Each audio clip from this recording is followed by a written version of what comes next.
Yeah, and thanks for inviting me along as well today. And I'm actually quite pleased I've considered context in my talk too after Michael's talk about focusing on context. So the research that I'm going to talk about today is part of a wider study, and I'm going to talk about different aspects of that study. But one of the things that I wanted to pull out was a synthetic discursive approach as a methodology. So what I'm going to do is provide you with a kind of really brief overview of the context of the research and talk a little bit about the wider study. And the goal of the research that we conducted was to produce a health promotion tool, a prostate cancer app for the African Caribbean community. And I'm going to just talk about one analytic finding from the piece of research that I conducted. And then I'm going to talk a bit about the context in which the research was produced, luckily, and talk about the future directions of the project. So the background to the study, why we were interested in studying prostate cancer within African Caribbean men, was that, and quite recently the news at the beginning of this year was sort of saying that the number of men dying from prostate cancer has now overtaken the deaths that women have with breast cancer, making it the third biggest killer in the UK and affecting 47,000 men every year. What is less known is that black men are 3 times more likely to be affected by prostate cancer than white men. And of those black men, African Caribbean men are the most likely, have the highest incidence of prostate cancer.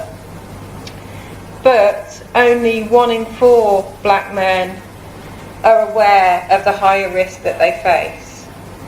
So there's a kind of big discrepancy there. And one of the things as well is that, which actually impacts on men being treated, is that African Caribbean is that they often have it at a younger age, and often it's more aggressive. So there are a number of kind of features that make it kind of that they might die before white men. So we know that a lack of knowledge about prostate cancer translates to a low presentation. And if you bear in mind that in the UK we don't have, like some countries have a screening process for prostate cancer, but because of a number of different reasons that prostate cancer screening is not actually that accurate and can flag up people that actually aren't that high at risk, then this means that men have to sort of be able to work out themselves. They have to know the symptoms to actually, manage to present at a doctor's in the first place.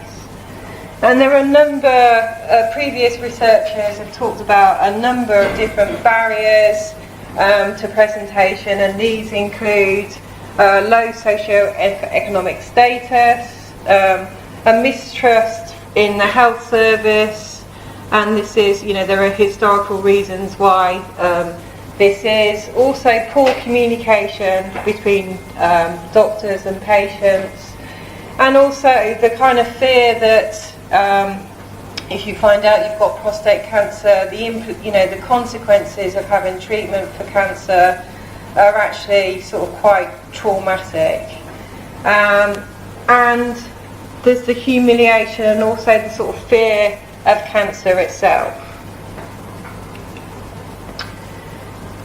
So that was the kind of context for us wanting to actually be involved and do some research around this topic.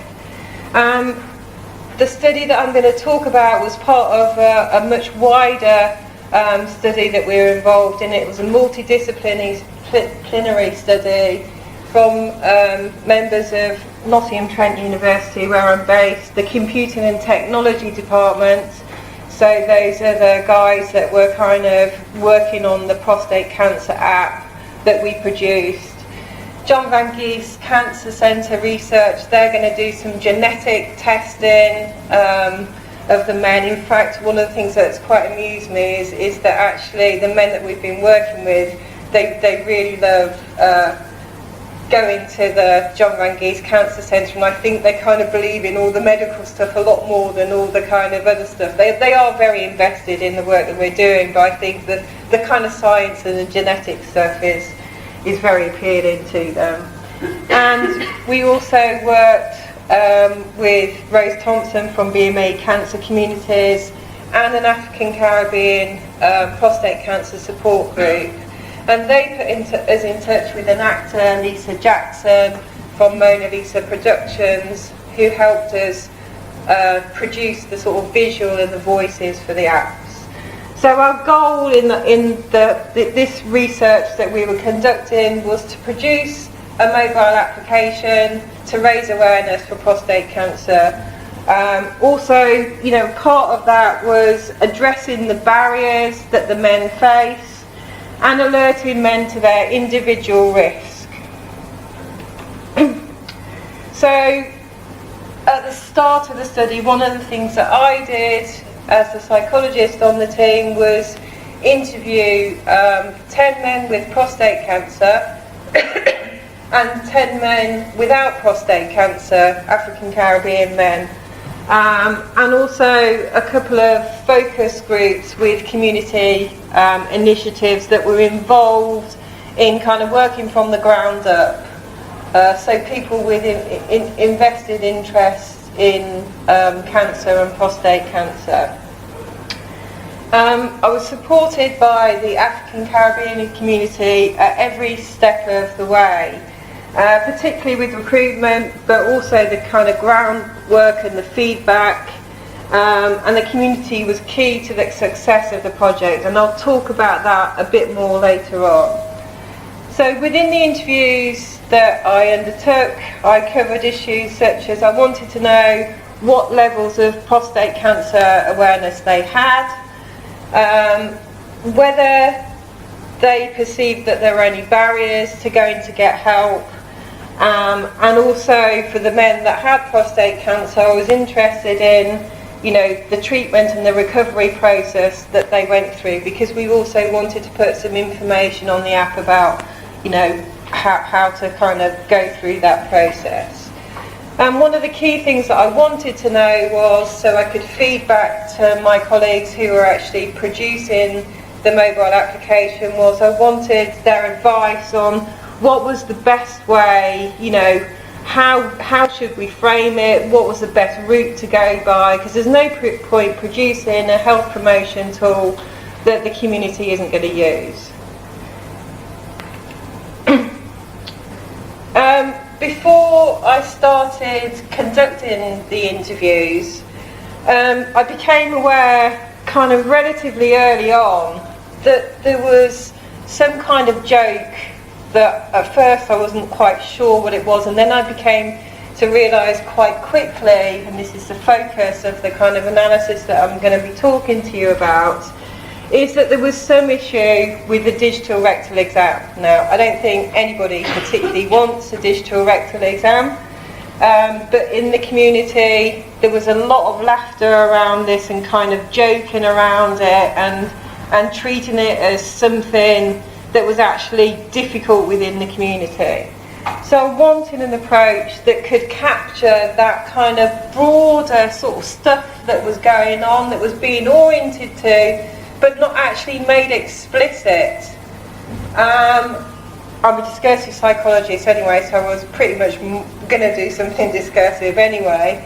And I ended up taking a synthetic approach to discursive psychology. So I don't know, does anybody know much about discourse analysis and discursive psychology? Just to give me an idea of, there's a few people. I've actually brought a paper along about the different kind of types of discourse analysis, so you can pick up a copy of that if you want it. But broadly within discursive psychology, there are two sort of distinct approaches. Following Edley and Wetherell's work, There's a kind of critical discursive psychology approach, or later the synthetic approach that Margaret Wetherell kind of talked about. And then there's a kind of a much more fine-grained Loughborough kind of approach to discursive psychology, which draws more heavily upon conversation analysis. And the kind of main differences between them and the debates within the field are that, you know, how much, and this links back to Michael's talking around the notion of context, but in an analytic sort of framing, how closely do we have to stick to the data that's in front of us, and how broad can our interpretations of that data be?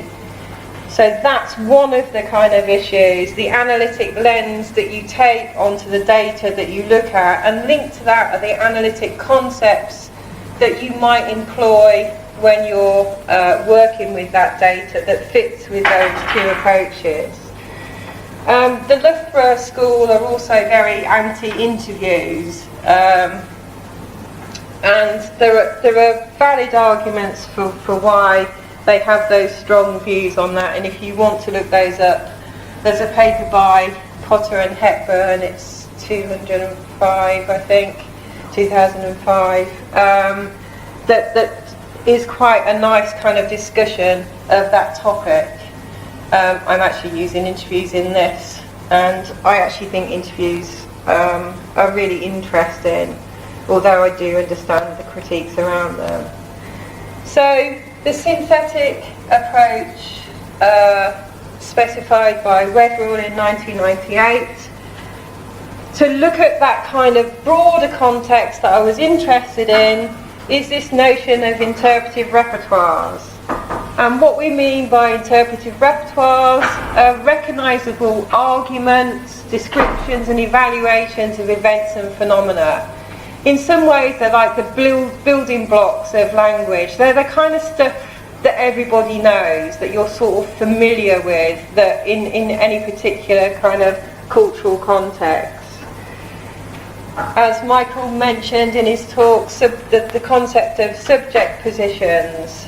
So the idea that you can be, in a Foucauldian sense, positioned by discourse, and also sort of within an interview context that, and within social interaction, that we tend to position each other in different ways, and we can resist those positions. So there's a quote from Davis and Harry here, which kind of links this to culture, which I know is part of the scope of the day today. So one speaker can position others by adopting a storyline which incorporates a particular interpretation or cultural stereotype to which they're invited to conform. And when I'm going to play you some data later, that bit of that quote is actually quite a useful one to consider. This approach that I'm taking, it also draws upon insights from conversation analysis. So when I said, so interpretive repertoires are the sort of broader interpretation, and from CA we get the kind of sequential. So there's a concept called next turn proof procedure, which is basically arguing that one person says something, then another person says something else, and you can see in the next turn how the person that's speaking has understood the previous turn before them. It's displayed in their talk. So it's that very fine sequential kind of understanding and orientation to analysis. So what I want to do in the data that I'm going to show you is, one of the things that I was interested in was looking at how men constructed barriers, well, one barrier in particular, and their accounting practices around that barrier. And another way that I'm interested in context is the context in which the interviews were sort of produced. We made sure that obviously that the information was medically correct. We had a clinician on board. And then Lisa basically took over the storyline and kind of she set it in a barber's shop, and she kind of did patois voices, and she produced the characters around that. And what the app does is users progress through a number of different stages, and there's an integrated decision functionality which adapts to the outputs that they put in. So there are questions. No, so the first bit is sort of like about prostate cancer kind of awareness, set in this barber kind of shop with some characters having these discussions. And then they're asked a series of questions which they have to answer, and then the computer that inside that it gets it all together, and it's not a medical device, but it estimates, like, is this something that you should be, is this something that you should be considering? Should you go and have screening?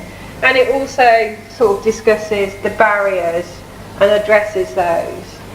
So that community involvement was really important, and it's one of the things for those of us who are in the position where we're applying for grants. If you're doing health grants, and I guess a number of other grants, this idea of patient and public involvement is really important, and it's recognised as best practice.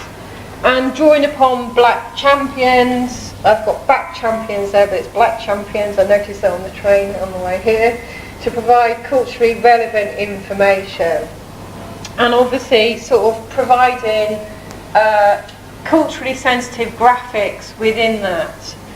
So that's what we tried to do, and this is the event that we held after we produced the app. The two guys at the front here are members of the African Caribbean support group that I worked with, and there are a number of other people from the community who helped kind of look at the app and sort of say, yeah, I think you should change this, we're happy about this, we're not too keen on that sort of aspect. And this is Lisa in the background in her normal attire, and Rose Thompson from BME Cancer Communities. So there are a number of, so there's this kind of remit that we should be working with patients and public, but nobody really tells you what working with patients and the public is actually like. So in co-designing the study, the positives for me, and I was the person that worked most closely with the community, were that they came up with brilliant suggestions for us. They introduced us to people that we could collaborate, like Lisa Jackson, the actor. They had ideas about the presentation of the app that they felt would work within the community. They helped educate me as a white woman on issues relevant to the study from their perspective. And they were a crucial, I don't think I would have been able to recruit as many men as I did without them actually having helped me. So like, having them on my side, taking me down to centres, introducing me to men, and telling them what the study was, and sort of almost sanctioning me as someone that they approved of, that it was okay to talk to. And also sort of allowing me into particular venues to actually interview people where they'd feel comfortable, even sometimes going with me to a few of the interviews. They also, I took full advantage of, I think there's no point working with the community if you're not actually going to get involved with it. So basically anything they invited me to, I went along to. I even went to church one day, which is on a Saturday night as well. And they took me to, one of the things that they did, they checked up on me whilst I was interviewing to see if I was okay, and they were just really, really, really helpful. Occasionally there were a few difficulties that I encountered. So one thing was, it was sometimes hard to convey to them exactly what the study was doing and exactly what I wanted. So one example was that they were supposed to organise a focus group for me. I told them what I wanted, I gave them the information sheets, I gave them the consent forms. I turned up at the venue to realise that actually it was after they'd had a whole kind of support group meeting that night. Now bearing in mind that these people are ill, some of them, you know, quite severely, so they were tired. Also, instead of the sort of 8 to kind of 12 at the most people I expected, there was like 25 people in this room I walked into. Also, I kind of realised when I was handing the sheets out that some of the men couldn't read or write, so I had to kind of go through the information sheet with them, make sure that they understood, which is obviously, you know, they were actually very comfortable with each other. They've been working together, but it wasn't ideal, so that was quite difficult. Another thing that happened was it was obviously quite hard. Now bearing in mind that the people I work with, they're working full-time mostly as well, so I'm not criticising, I'm just saying sometimes these things can be quite difficult. So one day they scheduled 5 interviews for me in one afternoon, but all the men had turned up they'd asked the men to all turn up at the same time. So whilst I was interviewing one person, I was conscious that 4 more people were waiting for me, and I was just like, oh my God. And also, sort of, for those of you that have conducted interviews, they are actually quite draining. To do 5 in a row is not ideal, particularly if you're trying to listen to it, sometimes quite heavy patois that I was sort of occasionally struggling to understand, and I was kind of, you know, sort of trying not to get confused with, oh, and the person I'm speaking to, is that the person that said this? I want to pick up on that, and you know, so it was quite difficult. And also, I didn't complete the last interview of the study until the kind of basically the final days of the grant. So again, it wasn't ideal. Another tension that I came across was actually the finding that I've talked to you about caused a little bit of tension. So one of the things that they were worried about was, well, the main thing they were worried about was that they were worried that it presented them in a bad light. That basically I was saying they were homophobic, and I was like, yeah, but did you actually read the paper that I sent you? Because, you know, what I'm actually arguing, there is this kind of interpretive repertoire of homophobia, but actually what you're telling me is you're aware of this and you're actually doing something about it. So actually the storyline of the paper is not the storyline that you think it is, and also it's anonymous. People won't know who you are. That's kind of, you know, the whole point. So if you do work with communities, it's very important to try and explain this type of stuff. And I thought I'd done this, I thought I'd given them the paper with enough time to read it before I submitted it, so that if there were any problems, they could have told so. Linked to this, the African Caribbean group that I worked with were a bit upset with me because I didn't name them in the paper. And I had to sort of say, look, I can't name you, because if I name you, then other people might know the people of the group that you belong to. So basically, I'm not being confidential. So that was kind of quite a difficult sort of tense situation. I think, you know, obviously I wanted to be respectful to them. I wanted to acknowledge that the work that they'd done, but because I'd interviewed the African Caribbean group and the focus group, they were actually participants as well. So with that kind of tension, I still don't think to this day that they properly understood my kind of point around that. But bearing in mind, like, when I arrived at that group and I was trying to get people, some men wouldn't even put their real name down on the consent form. That's how bothered they were. And I used that as an example to say, look, this is why I'm not doing it. I can't, you know, kind of be on everyone's side, really. So hopefully what I've been able to illustrate, that the digital rectal exam is a barrier within the African Caribbean community, but the perceptions around that are changing, and particularly the people I worked with have been very proactive in working from the ground up. Hopefully you'll have got a flavour of something of synthetic discursive approach. As I said, there's a paper here on discursive psychology, and there's also the paper that I've written around this Dray barrier. If you want to take one of those at the front here. And the end product, Pro-C, is what we've called the app, was co-produced, and this was the right decision, albeit difficult on both sides. But I've just put in a research for patient benefit grant application, and one of the things that we want to do is actually test out the app in GP surgeries to see if it works. And everybody that I collaborated with is on board, so I couldn't have pissed them off too much. Okay, and that's all I wanted to say, and I particularly wanted to thank the participants in the study and also Nottingham City Clinical Commissioning Group who funded the project, and my collaborators.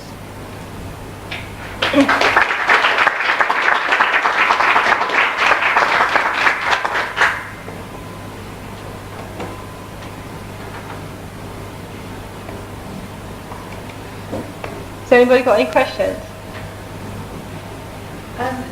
In line with kind of the synthetic approach that you took, what was your kind of like logical stance? Was it realism, critical realism? How did you?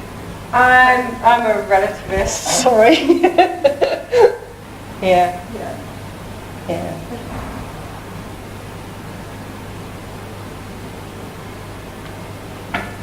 Very quiet.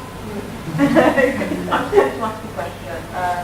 Something that I didn't come out because I think that makes me mental health problem. And we talked about some of the issues which when the men are talking at class. Did you get any support with that? I didn't. I mean, to be honest, you know, I was kind of, I've got black friends. So, you know, I wasn't too uncomfortable. It's just sometimes some of the men were first generation, and obviously that was a lot kind of stronger. I don't think that was so much. I think that, and also sometimes they were teasing me asking if I knew any kind of work, and I was like, well, I know what people means and stuff like that. So that wasn't too bad. I think sometimes there was I'd finished one interview and I came out of the room with a guy and he said to me, there was this big white flash car in the car park, and he was like, is that your car? And I was like, no, that's not my car. That's an old Corsa on the front with the moss growing on the outside that's 20 years old, that's my car. And he was really shocked. He was like, but I thought you worked at the university. I thought you were rich. And I was like, well, yeah. Relatively, yeah. So the word, you know, it was, I think because I'd spent so much time kind of attending events and that, they were a bit used to me anyway, so it wasn't so bad. But there were a few instances like, oh, I'm not quite sure what you said there, which can be awkward, can't it? Yeah. Well, one of the things we did, the feedback from the event was, because the majority of the men I interviewed were Jamaican, and because the actor was Jamaican, and obviously not all African Caribbean people come from Jamaica, so some of the people from St. Kitts were saying, yeah, but we don't talk like that. So one of the things that I had that we changed was we kept the patois in, but we had English subtitles over the top as well. One thing that was really interesting was that we sent a description of the work that we'd done to BBC and Sky, and it didn't. I can't remember. It didn't get. We just targeted two people, but I don't think we prepared it properly, and I don't think we'd explained properly how it was co-produced. Basically, they thought it was racist.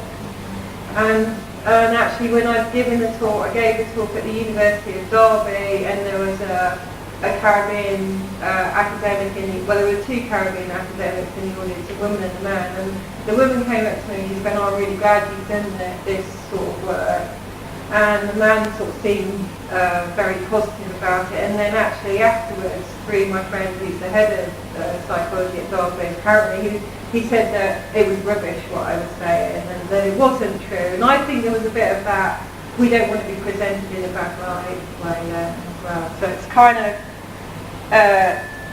I've never wanted to ever exclude any BME people, participants from research I did, but I've never explicitly gone out, and I was quite nervous about that as a white person, because you do feel like it's almost like you're poking your nose into other people's business and I did say to them in future studies, what would it be like if we had an African Caribbean man doing the interviews? And actually, at first they were sort of like, oh, that might be okay, but actually, because I was an outsider, it did work in my benefit as well, because they might have thought that if they were talking to somebody, particularly from the community, that actually that might get spread around.